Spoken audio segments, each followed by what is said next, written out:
예, 찬양을 부르는데 사랑하는 나의 아버지 할 때 좀 울컥했어요.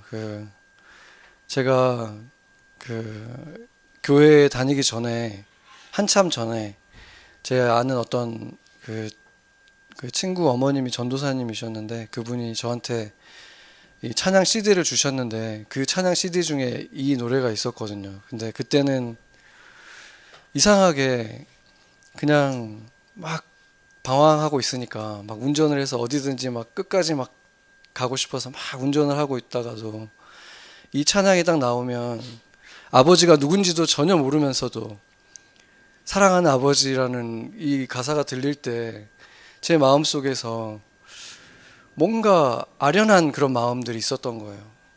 내가 사랑해야 되는 아버지가 있는 게 아닌가. 저도 제 영혼이 아마 그런 것을 느꼈던 것 같아요. 저는 교회도 다니지 않고 있었고 예배라는 것도 해본 적도 없지만, 그런데 하나님께서는 변함없이 제가 지금 이 목회자로 서 있는 이 순간에도가 지금뿐이 아니라 그 방황하던 저도 사랑하고 또 기다리고 계셨다는 사실을 생각했을 때, 정말 변하지 않는 그 하나님의 사랑에 대해서 정말 찬양하게 됩니다.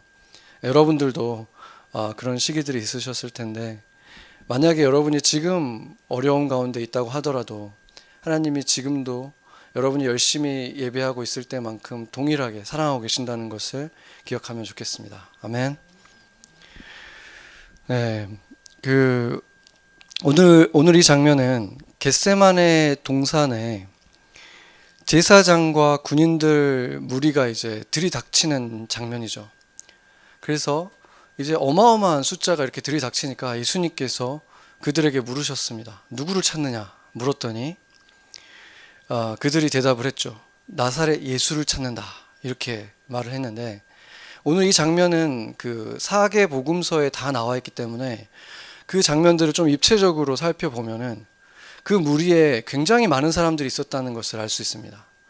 대제사장들이 보낸 사람만 있었던 게 아니라 대제사장들 중에서도 몇 명이 있었고, 또 그들을 따라온 그 성전 수비대라고 하는 군인들이 있어요. 그 군인들이 있었고, 또 그들뿐만 아니라 로마의 천부장이라고 하는 사람과, 천부장이니까 천부장은 1000명의 군인들을 데리고 있는 사람인데 뭐 다 데리고 오진 않았다고 할지라도 분명히 지금 이 사람들을 다 합친다면 수백 명이 되는 지금 군인들이 온 거거든요. 그 수백 명의 군인들이 창과 횃불과 이 칼을 들고 누구를 잡으러 온 것입니까? 그 무시무시한 로마 군인들, 그 무시무시한 전투를 위한 무기들을 들고 지금 이 병력을 가지고 누구를 잡으러 왔다고 말합니까? 반란군을 지금 제압하러 온 게 아니라 나사렛이라고 하는 아주 인시그니피컨한 그 시골 마을에서 온 한 청년을 잡기 위해서 이 군단이 왔다는 거예요. 그렇다면 이게 무엇을 말해주겠습니까? 이 연합작전처럼 이 많은 사람들이 이 나사렛 예수 한 명을 잡기 위해서 이렇게 몰려왔다는 것은 그들이 사실상 지금 이 예수님을 두려워하고 있었다는 거잖아요. 그의 소문이 무성했죠. 물론 직접 그분이 하는 행적을 본 사람들도 있을 것이고, 보지 못했다고 하더라도 그때 당시에 이 예루살렘에 예수님에 대해서 못 들어본 사람이 없었죠. 그분이 죽은 자를 살리셨다.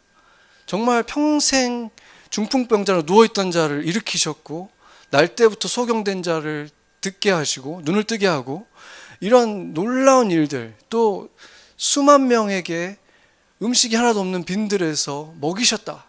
이 놀라운 일들이 알려졌기 때문에 사람들이 그를 누구라고 지금 칭하고 있었겠습니까? 예수님이 지금 이렇게 붙들려 가게 된 이유가 뭐냐면, 그 제목이 뭡니까? 제목이 인간이면서 하나님의 아들 행세를 하고 있다. 행세를 하고 있다. 지금 그걸로 지금 붙잡히는 거잖아요.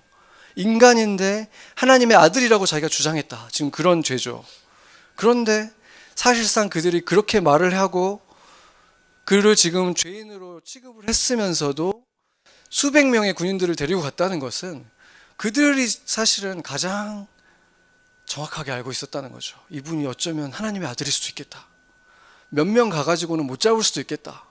이만한 병력은 보내야 최소한 잡을 수 있지 않을까 하는 마음이 있었다는 거죠. 그리고 예수님께서 이렇게 대답하셨습니다. 내가 그니라. 이렇게 대답하셨어요. 그 순간 어떤 일이 일어났습니까? 그 순간에 그 앞에 서 있던 수백 명들, 다양한 사람들이 있었죠. 그리고 그 앞에 이제 유다가 나서가지고 이 사람이 맞나 안 맞나 확인하기 위해서 오늘 본문을 보면 유다가 앞으로 나섰다고 하는 거죠. 유다가 앞에 나서고 지금 군인들과 이 모든 사람이 모여 있다가 내가 그니라 하는 그 순간에 그들이 다 같이 나가 떨어진 거예요. 땅바닥에 완전히 이렇게 엎드려졌다고 말하는 거죠. 이 원어를 보면은 엎어졌다는 말과 기절했다는 말 두 가지 표현을 다 쓰고 있어요. 그러니까 완전히 이렇게 거꾸러진 거예요. 이 영어나 한국말로 뭐라고 하신 거냐면 내가 그니라, 그래서 영어 번역도 보면은 I am he 이렇게 번역을 하고 있지만 원어로는 보면은 헬라어로 ego I me 이렇게 되어 있습니다. 이게 뭐냐면 I am에서 끝난 거예요. I am he라고 하는 이 목적어가 빠져 있습니다. 이게 어디서 나타납니까? 출애굽기 3장에 보면은 모세가 내가 그들에게 가서 너희 하나님 이름이 뭐라고 얘기해야 됩니까? 하나님 이름을 뭐라고 말할까요? 물어봤더니 하나님께서 I am 이렇게 말하고 끝내셨어요. 물론 영어 번역에는 뭐 I am who I am 이렇게 말하기도 하죠. 그래서 한국말로는 나는 나다 이렇게 해석을 하고 있습니다. 그런데 지금 자연스럽게 하기 위해서 I am who I am 했고 나는 나다라고 그냥 만들어 놓긴 했지만 그래도 이상하죠. 나는 나다라고 말하는 것은 대답이 될 수가 없는 거잖아요. 누군가 우리에게 너는 누구냐 물어봤는데 나는 나다 이렇게 말하면 말이 안 되는 거죠. 보통 내 이름은 뭐고 뭐 자기소개서를 만약에 쓴다고 생각해 보세요. 그러면 I was, 나는 어디서 태어나서 어떤 사람이었고 지금 나는 뭘 하고 있고 어디 살고 있고 그리고 나는 I will be 이런 사람이 될 것입니다. 뭐 되고 싶습니다. 이렇게 나에 대해서 어떤 잔뜩 부연 설명을 해야 되잖아요. 우리가 그런 설명을 함으로 인해서 일어나는 일은 뭐냐면 세상 사람들과 구분되는 나라는 존재가 이렇게 드러나는 거죠. distinguish 되는 거예요. 나의 그 부연 설명을 통해서. 그러니까 사실상은 내가 부연 설명하는 그것이 나라는 사람을 구체화시켜 주는 거죠. 제한해 주는 거예요. 그렇기 때문에 하나님은 그게 있을 수가 없는 거죠. 하나님은 제한이 안 되잖아요.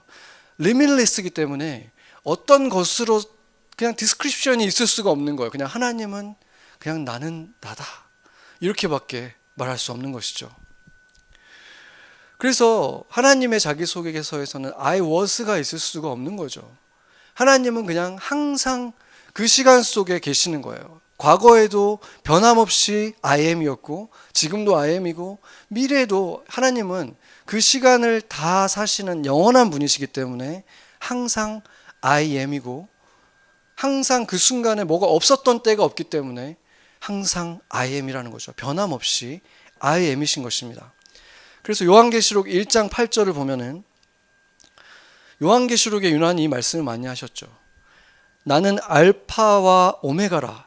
이제도 있고 전에도 있었고 장차 올 자고 전능한 자라 하시더라. 아멘. 시작이고 끝이고 전에도 있었고 지금도 있고 미래에도 있을 것이다. 그리고 항상 전능한 분이다. 그때도 올마이리였고 지금도 그렇고 앞으로도 그럴 것이다. 22장 13절에도 나는 알파와 오메가요 처음과 마지막이요 시작과 마침이다. 아멘. 그리스 철학자 아리스토텔레스가 그리스도인은 아니었지만 이렇게 말을 했어요. 그 사람이 말한 것을 뭐라고 말하냐면 제1원인론이라고 하는데 모든 존재에는 원인이 있다는 거예요. 우리가 있는 것 이유는 부모가 있기 때문이고 부모의 부모가 있었고 모든 것에는 항상 그것이 생겨난 원인이 되는 존재가 있다는 거예요. 그런데 그걸 계속 타고 올라가다 보면 언젠가는 그 시작이 있어야 되잖아요. 맨 처음 그것을 시작한 어떤 존재가 있어야 되는데 그 존재가 있고 그 존재는 시작이 있을 수 없다는 거죠. 그 존재와 다른 모든 존재의 차이는 그 존재는 스스로 있어야 된다는 거예요. 바로 그게 I am이라는 거죠. 그러니까 논리적으로 철학적으로 보더라도 원인이 되는 존재가 있어야 되고 우리 그리스도인들은 그것이 바로 하나님이다라고 말하는 것입니다. 그렇기 때문에 이 알파이신 예수님 앞에 섰을 때, 모든 것의 시작이신 분 앞에 섰을 때, 그리고 마지막이신 예수님이 내가 바로 나다 라는 말씀을 하셨을 때 그들은 모두 땅바닥에 엎드려진 것입니다. 그 성경에 보면 이 예수님의 제자들이 예수님을 만나는 장면들이 있어요. 부활하신 예수님, 그 승천하신 예수님. 그 사도 요한이 요한계시록에서 그 환상 속에서 그 불꽃 같은 그 눈을 가지신 예수님을 만나잖아요. 그때 어떻게 됩니까? 죽은 것처럼, 기절한 것처럼 이렇게 쓰러지잖아요. 주님을 보자마자.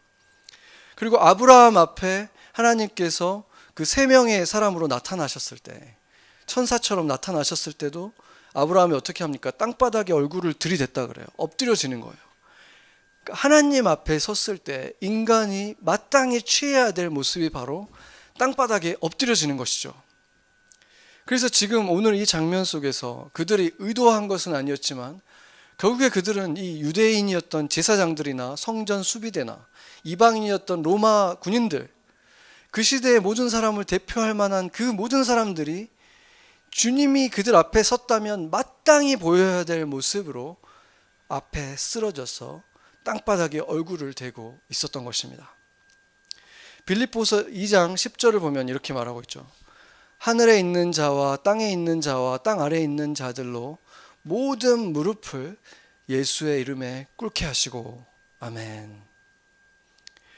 그러니까 이미 구원을 받았다는 사람들을 예시하는 이 하늘에 있는 자들, 그리고 아직 구원을 받지 않은 상태, 가능성의 상태에 남아있는 땅 위에 있는 사람들, 그리고 예수를 버렸기 때문에 이제 땅 아래에 있는 사람들이라고 여겨지는 유다와 같은 사람들, 이 사람들 모두가 다 결국에 승천하신 예수님의 진짜 모습 앞에 서면 결국 모두가 다 무릎을 꿇을 수밖에 없다는 것입니다. 아멘. 이렇게 기절한 듯 쓰러졌던 그 사람들은 지금 얼마나 두려웠겠습니까? 지금 말 한마디에 모두가 쓰러지는 이 권세를 언제 그들이 경험을 해봤겠습니까? 횃불이고 창이고 다 떨어져 나가고 완전히 다 널브러진 거예요. 그 엄청난 권세에 놀라고 당황을 한 것이죠. 그런데 정말 놀라운 것은 그렇게 기절했다가 일어난 이 무리가 다시 예수님을 붙잡았다는 것입니다. 그 엄청난 분에게 가서 그에게 쇠고랑을 채우고 붙잡았다는 거예요. 정말 이분이 하나님이 아들일 가능성이 맞다는 것을 자기 스스로 지금 눈앞에서 경험을 했는데, 안 그래도 무서워서 어마어마한 숫자의 군인이 왔고 그게 거의 증명된 순간을 맞고 나서도 그들은 여전히 이 하나님의 아들을 쇠고랑을 채웠다는 거예요. 이게 무엇을 말해줍니까? 그들은 하나님의 아들보다 자신의 밥줄을 쥐고 있는 이 자신의 상관들, 로마의 총독이나 대제사장들을 더 두려워했던 거예요. 엄청난 체험을 했지만 눈앞에 서 있는 그 사람은 여전히 초라한 나사렛 출신의 청년이었고, 대제사장과 총독은 자신의 운명을 결정지을 수 있을 것 같이 권력을 가지고 있게 보였기 때문에 그들이 더 두려웠다는 거예요. 그랬기 때문에 그들 마음속에 있는 믿음이 조금도 없었던 게 아니죠. 이 청년이 이렇게 보이지만 하나님의 아들일 수도 있겠는데 정말? 이런 믿음이 있었잖아요. 그런데도 그 믿음으로는 그들을 구원할 수가 없었다는 것입니다. 그분이 바로 자신을 구원하기 위해서 오신 분. 내가 이분을 신뢰하면 나도 영원한 생명을 얻을 수 있겠구나 하는 바로 구원을 받을 만한 그 믿음이 없었기 때문에 그들이 가지고 있는 믿음으로는 그를 구원하지 못한 것입니다. 기적을 경험했고 그것을 통해서 예수님이 누구인지 믿는 것 가지고는 구원을 받을 수가 없다는 것입니다. 왜 그렇습니까? 악한 영도 예수님을 보고 하나님의 거룩한 자라는 것을 알았고 하나님의 아들이라고 부르기까지 했어요. 그 악한 영들이 그 안에 들어가서 사로잡고 있는 사람도 하나님의 아들을 보고 하나님의 아들이십니다라고 인정을 했다는 거예요. 그렇지만 그것을 가지고는 그들이 구원을 받을 수가 없다는 것입니다. 예수님이 누구인지 아는 믿음으로는 누구도 구원을 받지 못합니다. 그분이 나의 구원자, 나를 구원하시고 나를 사랑하시는 주님이라는 그 사실, 그 진리가 내게 단지 암송하는 그냥 내 머릿속에 있는 지식이 됐을 때는 아무 역할을 할 수가 없다는 것입니다. 그 사실이 내가 삶을 살아가는 가장 중요한 가치가 됐을 때, 내가 삶을 살아가는 기준이 될 때, 그것이 바로 내 삶에서 그렇게 가장 중요한 기준과 가치가 될 때, 그것을 신뢰하는 삶을 살아갈 때 그 믿음이 우리를 구원하는 것입니다. 아멘. 여러분은 그 믿음이 있습니까? 성경에 등장하는 인물 중에 가장 불행한 인물 중에 하나가 바로 오늘 이 본문 속에 등장하고 있는 유다일 것입니다.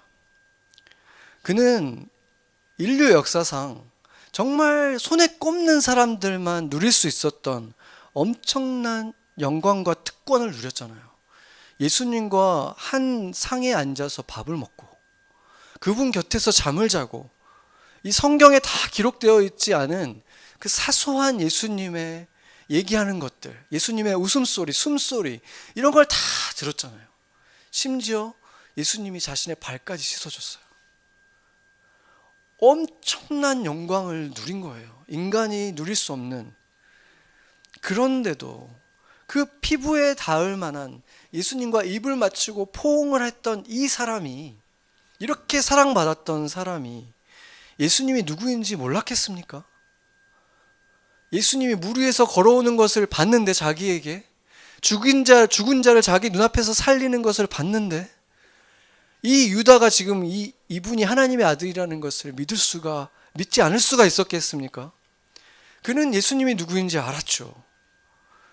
그런데도 놀랍게도 그는 예수님의 편에 서지를 않은 거예요. 오늘 본문에서 뭐라고 합니까? 유다도 그들과 함께 섰더라. 예수님의 편에 서질 않고 그는 지금 원수의 편에 선 거예요. 예수님을 붙잡고 잡아서 고문하고 죽이려고 하는 그 세력에 앞장서 가지고 그 자리에 서 있었던 거예요. 유다가 예수님이 누구인지 몰랐기 때문에 구원을 받지 못한 것이 아니라, 예수님이 누구인지 알았지만 그 믿음이 자신을 사랑하고 자신을 구원하시기 위해서 오신, 내가 전적으로 신뢰해야 될 나의 주님이라는 것을 믿지 못했기 때문에 구원을 얻지 못한 것입니다. 성경을 보면 구약 성경에서 사탄조차도 뭐라고 말합니까? 사탄이 처음부터 사탄으로 창조된 게 아니었죠. 가장 아름다운 천사장 루시퍼였다고 말하잖아요. 계명성이라고 이름을 가진 이 천사장이었는데, 그가 하나님이 누구인지 몰랐기 때문에 이렇게 사탄이 된 것입니까? 하나님께 등을 돌린 것이 아니잖아요. 그가 가장 옆에서 하나님이 가장 중요한 역할을 맡겨주었던 영광스러운 자리에 있었잖아요.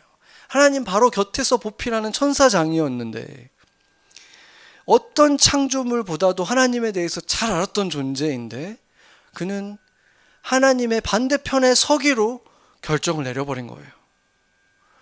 바로 그 사탄이 유다 안에 들어갈 수 있었던 것은, 그가 들어갔기 때문에 유다가 그런 결정을 내린 것이 아니라, 그가 예수님의 반대편에 서기로 결정을 했기 때문에, 자신의 편에 들어왔기 때문에 사단이 그 안에 들어간 것입니다.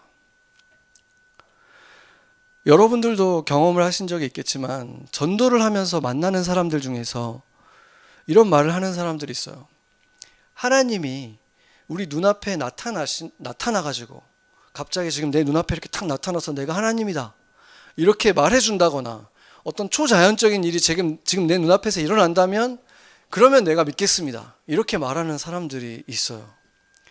저도 처음에는 순진하게 그런 일이 좀 일어나가지고 이 사람들이 믿게 해주세요 이렇게 기도를 했었어요. 그런데 시간이 지나면서 깨닫게 된 것이 있습니다. 그런 분들 삶에 초자연적인 일이 일어나잖아요. 그럼 그 순간에는 놀랄 거예요. 이런 기적 같은 일이 일어났네. 그렇지만 며칠만 지나도 이제 레셔널라이즈 하는 거예요. 이렇기 때문에 이 일이 일어난 거야. 그게 기적이 아니었어. 이런 컨디션이 딱 됐기 때문에 일어난 거야. 그러니까 이게 무엇을 말해주냐면 하나님을 인정하고 싶지 않은 마음이 먼저 있다는 거예요. 기적을 보여줘도 기적이 아닐 수 있는 확률들을 찾아간다는 거예요. 무슨 말인지 아시겠죠? 다른 원인을 눈에 혈안이 돼서 그것을 찾는다는 거예요. 약을 먹으면서 이것 가지고 못 나올 수 있을 것 같으니까 우리가 기도해 드릴게요 하면 네 기도해 주세요 했는데 우리가 기도를 열심히 해서 나았어요. 그럼 낫고 나면 처음에는 감사하다고 생각이 들죠. 나았으니까. 근데 시간이 지나면 약 때문에 나은 거지 라고 생각하기가 훨씬 쉬운 것이 인간들이라는 것입니다. 그래서 문제는 증거가 있고 없고에 있지가 않다는 것입니다. 과학자들 가운데에도 하나님을 믿는 자든 그리스도인이든 아니든 겸손한 사람들은 뭐라고 말을 하냐면 지금 인류가 과학이 이렇게 발전했지만 우리가 이 세상 만물들에 대해서 아는 것과 모르는 것 가운데 우리가 모르는 것이 비교할 수 없게 많다. 우리가 아는 것은 정말 조금밖에 안 된다. 아직도 우리는 우리의 자연 세계를 이해하지 못하고 있다. 겸손하게 그렇게 말을 하는 거예요. 우리가 어떤 존재입니까? 이 코로나를 통해서도 경험을 하잖아요. 그 작은 바이러스 하나도 이기지 못하는 존재면서 우리 몸 안에 박테리아들이 있는데 어떤 박테리아가 어떤 역할을 하는지도 모른다는 거예요. 자기 몸속에 있는 것도 아직 모르면서 이 온 우주에 대해서 어떻게 조금이라도 안다고 우리가 주장을 할 수가 있는 것입니까? 그렇기 때문에 그런 학자들은 우리가 판단할 수 있는 자리에 있지 않다라고 솔직하게 얘기하는 거예요. 우리가 이렇게 작은 인간이라는 존재가 자기 몸도 이해하지 못하는 인간이라는 존재가 신이라는 존재가 만약에 있다면 그 존재가 있다 없다라는 것을 우리가 판단할 수 있는 자리에 있지가 않다는 거예요. 그게 정직하고 겸손한 모습이잖아요. 예수님을 믿는 사람이든 아니든. 그런데 그런 학자만큼의 지식도 갖고 있지 않으면서 내 눈에 보이지 않으니까 내가 생각하는 모습으로 있지 않으니까 하나님은 없는 거야 라고 주장하는 것을 도대체 우리는 뭐라고 표현을 해야 되는 것입니까? 자기 눈에 보이는 그 우물 안이라는 곳이 세상 전부라고 생각하면서 내가 가장 똑똑하다라고 우기고 있는 그 개구리하고 다를 바가 뭐가 있겠습니까? 그 우물을 지은 분은 사실은 그 우물 안에 살고 있지 않을 수도 있다는 그 가능성조차 생각 못하는 존재가 어떻게 하나님에 대해서 안다고 판단할 자리에 자기가 있다고 감히 얘기할 수가 있겠습니까? 눈에 보이는 증거가 불충분한 것은 양쪽 다 마찬가지입니다. 우리가 백보양보를 한다고 하더라도 그 증거가 불충분하다는 것은 마찬가지라는 거예요. 볼 수 없는 그 믿음의 영역에서 내가 어느 편에 서서 그것을 보기를 원하는가, 어느 편에 서서 그 증거를 바라보는가로 결정이 된다는 것이죠. 그래서 저는 누군가가 저는 너무 믿고 싶은데 믿어지지가 않아요, 이렇게 말을 하면 미안하지만 그대로 받아들이기는 어렵다는 것입니다. 예수님이 자신을 정말 열심히 간절히 찾는 사람을 물리치시지 않는다고 성경이 말하고 있기 때문입니다. 그를 찾는 자에게 상 주시는 분이라고 약속하셨기 때문입니다. 정말로 이 예수님을 믿고 싶다면 성경을 단 한 번만이라도 꼼꼼하게 읽어봤습니까? 지금 2000년이 넘게 이 안에 진리가 있다라고 계속해서 사람들이 주장해온 이것에 대해서 진지하게 읽어봤습니까? 읽을 때도 그래 있나 없나 한번 보자, 가짜인 거 한번 내가 밝혀보리라 하는 마음으로 성경을 읽는 게 아니라 간절한 마음으로 내가 주님을 찾기 전까지는 내가 이 책을 놓지 않겠습니다 하는 그 간절하고 목마른 마음으로 성경을 펼쳐서 읽어봤습니까?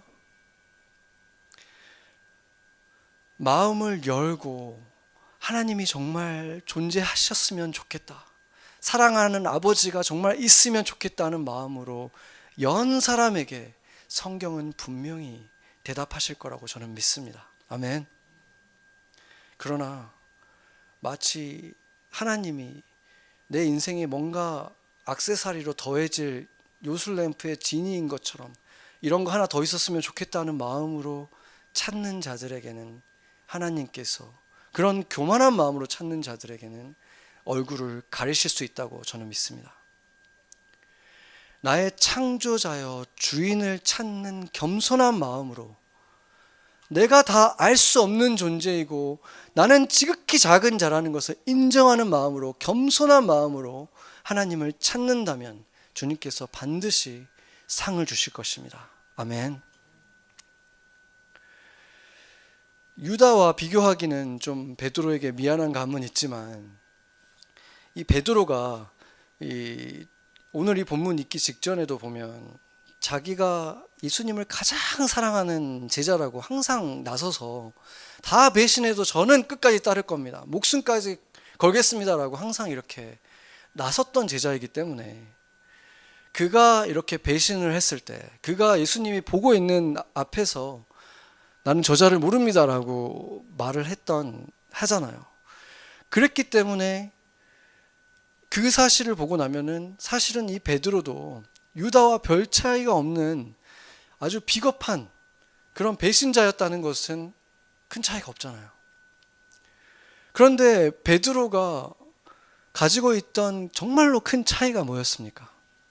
베드로는 그가 뭔가 잘못했다는 것을 깨달았을 때 정말 울면서 회개를 하잖아요. 다시 예수님 편에 서잖아요. 그들의 믿음의 크기가 차이가 있었던 것이 아니라 그들이 어느 편에 서 있었느냐의 차이가 있었다는 것입니다.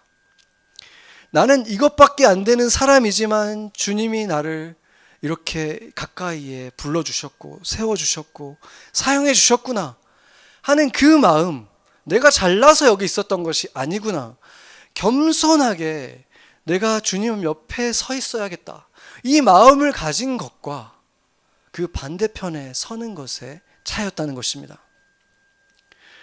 인간이 자기 자신을 볼 때 나는 스스로 존재할 수 없는 존재지, 내가 지금 똑똑해서 내가 올바른 결정을 내려서 내가 이만큼 살아가는 거지 라고 생각하면 그는 자신을 신이라고 생각하는 것과 마찬가지인 것입니다.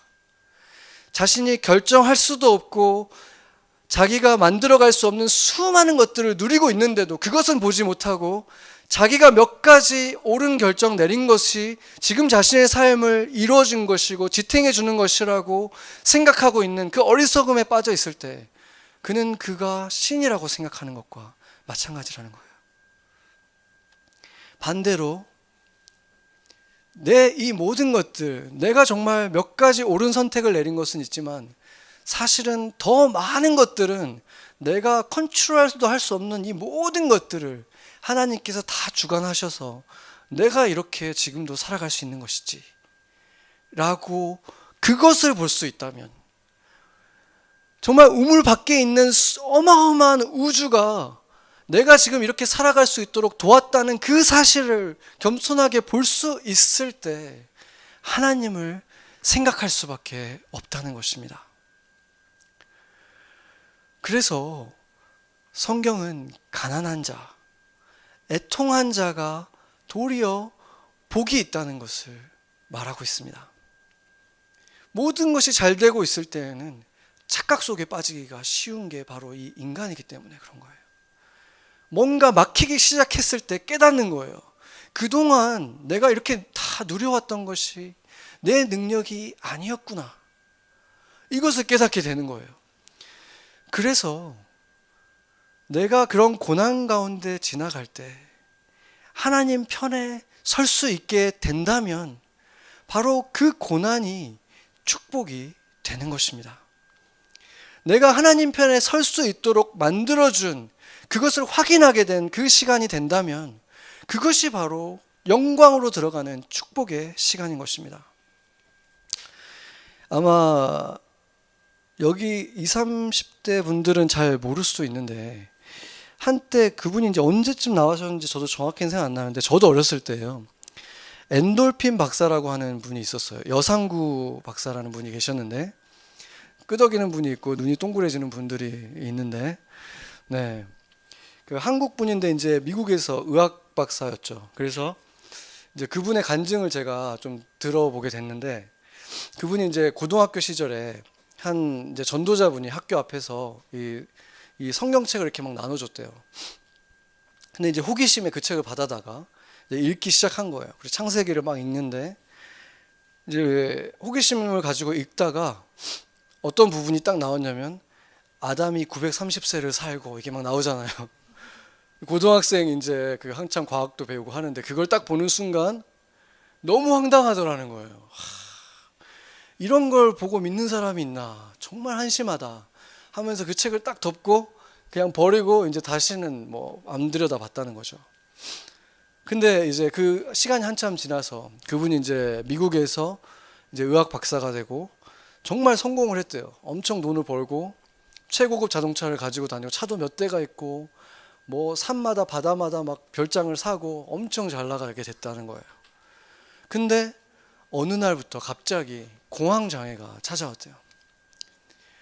뭐를 먹으면 그것 때문에 무슨 암에 걸릴 것 같고 여기 가면 무슨 사고가 날 것 같고 운전하다가 사고 날 것 같고 내가 가지고 있는 이 모든 게 한순간에 다 무너질 것 같은 엄청난 이유를 알 수 없는 공포 때문에 막 부들부들 떨었다는 거예요. 이렇게 두려워지니까 이제 막 지푸라기라도 잡고 싶잖아요. 그래서 항상 무시했던 그런 거를 왜 믿냐 했던 그 한국의 장인 장모님이 그 무속 신앙을 믿어가지고 부적을 한번 가지고 다녀봐라 이렇게 했는데 항상 무시했죠. 과학자니까. 근데 공황장애가 오니까 그거라도 어떻게 하나 좀 구해달라고 이제 아내를 통해 가지고 한국에서 부적을 보내줘가지고 그걸 지갑에 이렇게 넣고 이렇게 다녔다는 거예요. 근데 자신이 너무 싫었다는 거죠. 그 부적을 믿고 살아가는 자신의 그 신세가 너무 비참했대요. 내가 의사인데, 내가 의학 박사인데, 이 부적, 이 종이 조각이 무당에 적어준 이 부적에 의지해서 평안을 찾아야 된다는 그 자체가 너무 비참했대요.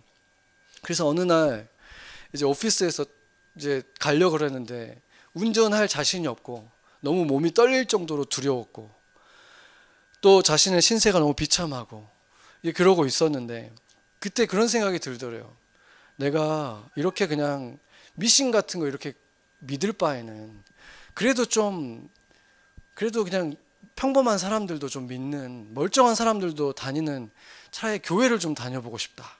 내가 하나님이 진짜 있으면 내가 차라리 하나님을 믿지 이 무당을 믿으면서 다니는 건 너무 비참하다 이런 생각이 들었대요.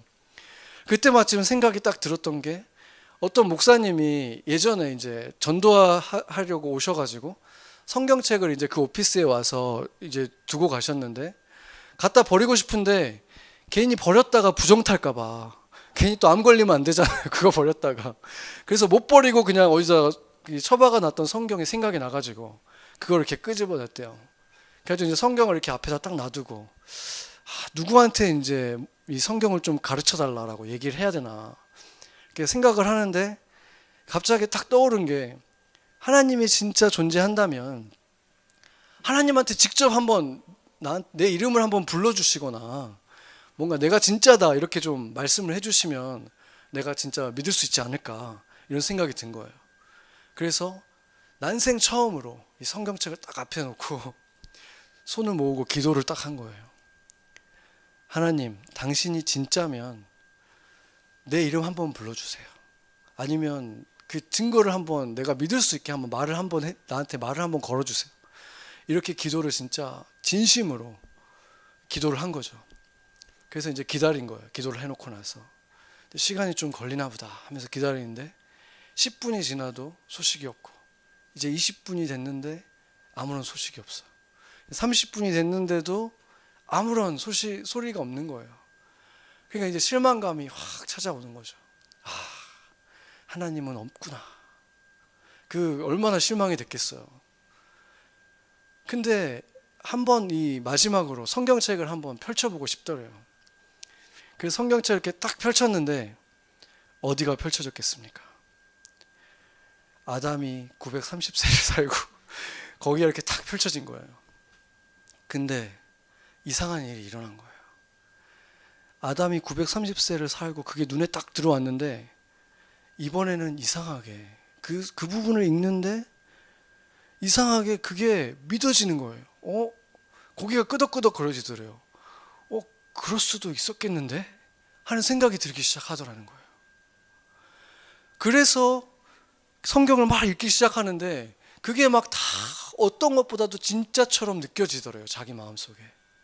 예전에는 그것 때문에 집어 던졌는데, 그래서 그가 양손을 하늘로 이렇게 쫙 펼치면서 하나님 감사합니다 이렇게 했다는 거예요.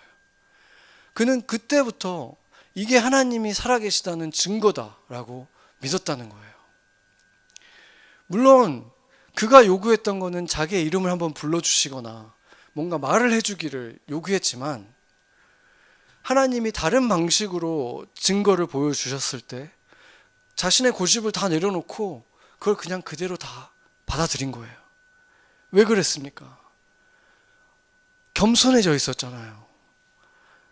부적을 믿고 살아가는 자신의 그 비참한 신세보다 하나님을 너무 믿고 싶다, 하나님이 계셨으면 좋겠다, 그 기독교인들이 믿는 그 온 세계를 창조한 그분이 진짜 있었으면, 조금만 흔적이라도 보이시면, 지나가는 그림자라도 보이면 내가 믿겠습니다라고 지금 하고 있는 그 간절하고 겸손한 마음을 가지고 지금 앞에 서 있었던 거잖아요. 그렇기 때문에 하나님께서 은혜를 주셨고 믿을 수 있게 된 것입니다. 그러니까 그는 믿음이 생기기 전에 어느 편에 설지 이미 결정을 하고 있었다는 것입니다. 인간이 자신이 하나님에 대해서 판단하고 평가를 내릴 수 있는 위치에 있다고 여기는 한, 인간은 결코 하나님을 만날 수가 없는 것입니다. 이렇게 해주면 좋은 하나님, 이렇게 하면 하나님은 인간보다 더 악하다, 이런 자신이 판단자의 자리에, 이 판사의 자리에 서 있을 때 인간은 결코 하나님을 만날 수 없습니다. 너무 작은 것도 우리 눈에 보이지 않지만 너무 커서 안 보이는 것들도 얼마든지 있기 때문입니다. 우리가 누군가가 우리의 일생에 일어날 일들을, 수십 가지 일들을 정확하게 맞춰낸다고 생각해 보세요. 너가 언제 어떤 사람을 만날 건데 그 사람의 이름이 뭐고 그 사람을 이렇게 해서 만나게 될 거야 라고 말해줬는데 그 일이 실제로 일어난다면, 한두 번이 아니라 반복적으로 계속 그 사람이 말해준 대로 일어난다면 그 사람의 말을 안 믿을 수가 있겠습니까? 믿을 수밖에 없겠죠. 성경은 수백 년에 걸쳐서 수천 년 전에 이런 일이 이 사람을 통해서 일어날 거야 라고 예언을 했고, 그것이 이스라엘 역사 속에서 실제로 아주 구체적으로 일어나 왔고 지금도 일어나고 있어요. 한 가지만 한번 보겠습니다. 이사야서 45장 1절을 보면 여기서 이렇게 말해요. 여호와께서 그의 기름 부음을 받은 고레스에게 이같이 말씀하시되, 내가 그의 오른손을 붙들고 그 앞에 열국을 항복하게 하며 내가 왕들의 허리를 풀어 그 앞에 문들을 열고 성문들이 닫히지 못하게 하리라. 아멘. 이걸 보면 이게 뭐 특별한 얘기인가 생각할 수 있는데, 문제는 이 고레스라는 사람이 이 성경이 이사야서가 써질 때는 존재하지도 않았다는 거죠. 최소 200년 전에 이 사람의 이름까지 말을 했다는 거예요. 그리고 이 예언이 실제로 일어나서 이 고레스를 통해서 성전이 재건축되잖아요. 그 일이 일어났는데 그 사람이 페르시아라는 나라가 그때는 힘도 못 쓰고 있었던 나라인데 바빌론이라는 나라가 모든 것을 장악하고 있었고 페르시아가 바빌론을 물리칠 거야 라고 말하면 다들 콧방귀도 낄 수 없었던 그런 때에 이 페르시아가 다시 모든 나라를 장악할 것이고 그 고레스 왕이 이스라엘의 성전을 다시 재건해 줄 것이다 라고 말했을 때 누가 그것이 실제 일어날 수 있다고 상상이나 했겠습니까? 그런데 정확하게 성경에서 말했던 대로 일어났다는 거예요. 열왕기하에 보면 그게 그대로 기록되어 있어요. 열왕기하가 기록된 해가 바로 AD 한 300여 년 전쯤이거든요. 근데 이것은 기록됐을 때가 AD 600여 년 전이에요. BC. 그때 BC 300여 년이고 그게 BC 600여 년이니까 300년 이상의 차이를 가지고 있어요. 그거는 예수님을 믿는 학자든 안 믿는 학자든 그 부분에 대해서 누구도 의견을 얘기를 하질 않아요. 뭔지 아시겠죠? 이사야서 46장 10절에 보면 세 번역어로 보면 이렇게 말하고 있습니다. 처음부터 내가 장차 일어날 일들을 예고했고 내가 이미 오래전에 아직 이루어지지 않은 일들을 미리 알렸다. 나의 뜻이 반드시 성취될 것이며 내가 하고자 하는 것은 내가 반드시 이룬다 라고 말씀하셨다는 것입니다. 아멘. 어떤 분들은 이런 성경 연구를 하다가 이런 장면을 목격하면서 이제 성경이 진리구나 믿게 되는 거예요. 자기가 이렇게 연구를 해보다 보니까 놀랍잖아요. 어떻게 200~300년 전에 그 사람이 왕으로 그 나라가 이런 일들을 할 것을 예언할 수 있나. 그것 때문에 마음이 열리게 된 거예요. 그래서 이제 그러다가 결국엔 예수님을 구주로 믿기까지 하게 되는 거죠. 그런데 똑같은 연구를 하는데도 똑같은 증거를 눈앞에 두고 그 연구 결과 자체에 대해서는 의심하지 않으면서도 결국에는 예수를 역사적인 인물로만 여전히 믿고 있는 사람들도 얼마든지 있다는 것입니다. 그 차이는 증거에 있는 것이 아니라 내가 어느 편에 서 있기로 결정했는가에 있다는 것입니다. 베드로전서 5장 5절을 보면은 그 후반절을 보면 이렇게 되어 있습니다. 하나님은 교만한 자를 대적하시되 겸손한 자들에게는 은혜를 주시느니라. 아멘. 잠언에서 정말 수차례 이렇게 말하는데 하나만 보자면 18장 12절을 보면 사람의 마음의 교만은 멸망의 선봉이요 겸손은 종귀의 길잡이니라. 아멘. 이것을 기억해야 되는 것입니다. 겸손한 자는 하나님을 만나고 하나님이 준비한 축복들을 누리는 삶을 살아갈 것이고 교만한 자는 하나님이 준 축복들은 당연하게 여기고 그것을 통해서 결국은 하나님을 보지 못하게 되는 거예요. 만나지 못하는 것입니다. 겸손한 마음으로 그 목마름으로 하나님을 찾는 자들을 주님은 결코 물리치지 않습니다. 믿고 싶은데 믿어지지 않아서 버림을 받는 자는 존재하지 않습니다. 지금처럼 이 코로나라는 것 때문에 1년 가까이 모든 인류가 이만한 고통을 당했다면 지금 이때에 이 창조주 앞에 무릎 꿇지 않으면 겸손해지지 않으면 도대체 얼마나 더 큰 일이 일어나야 겸손해지겠습니까? 100년의 인생이 아니라 영원히 달려 있는데 얼마나 간절히 그것에 대해서 찾으려고 하고 목말라 하고 있습니까? 이제까지 삶에 허락하신 고난이 여러분의 삶을 겸손하게 하기에 모자랐습니까? 여러분은 어느 편에 서 있습니까?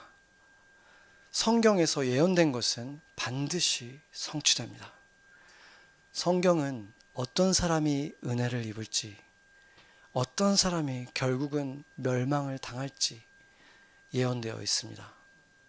같이 기도하시겠습니다.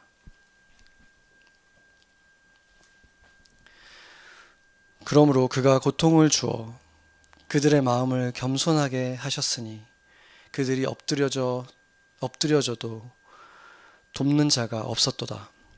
이에 그들이 환난 중에 여호와께 부르짖으매 그들의 고통에서 구원하시되 흑암과 사망의 그늘에서 인도하여 내시고 그들의 얼거맨 줄을 끊으셨도다.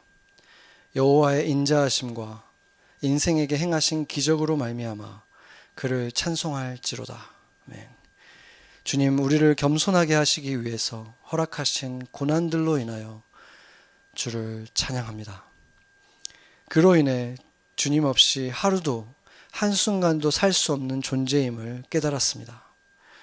내가 숨 쉬고 걸을 수 있는 것, 나를 사랑의 눈으로 바라봐주는 사람들이 있다는 것만으로도 우리는 주님께 진 빚이 너무 많습니다.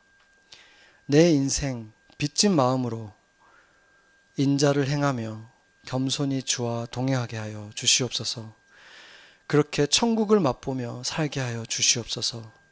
이 세대의 교회들이 흑암과 사망의 그늘에 있는 우리의 이웃들에게 빛의 소식이 되게 하여 주시옵소서.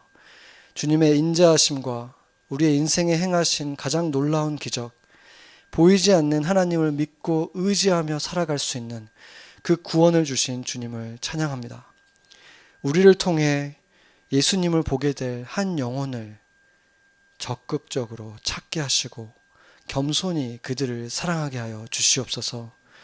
아직도 하나님을 평가하려고 하는 교만에 빠진 자들에게 정말 필요한 것은 그들을 놀라게 할 기적이 아니라, 눈에 보이는 증거가 아니라 신실하고 겸손한 우리의 사랑입니다. 이 교회에서 그 일이 계속 일어나게 하여 주시옵소서. 더욱 겸손히 서로를 사랑함을 통해서 예수 그리스도의 몸이 더 온전해지게 하시고 허망한 교만으로 인생을 세워가던 저와 같은 청춘들이 계속해서 겸손한 사랑의 사람으로 변해가는 일들이 끊임없이 이루어지게 하여 주시옵소서. 지금 이 세상에는 교회가 겸손해지는 것보다 더 필요한 기적은 없습니다. 그 일이 이루어지고 있음을 인하여 주님을 찬양합니다. 하나님의 본체이시나 겸손히 종의 형체로 우리에게 오신 예수님의 이름으로 기도하였습니다. 아멘.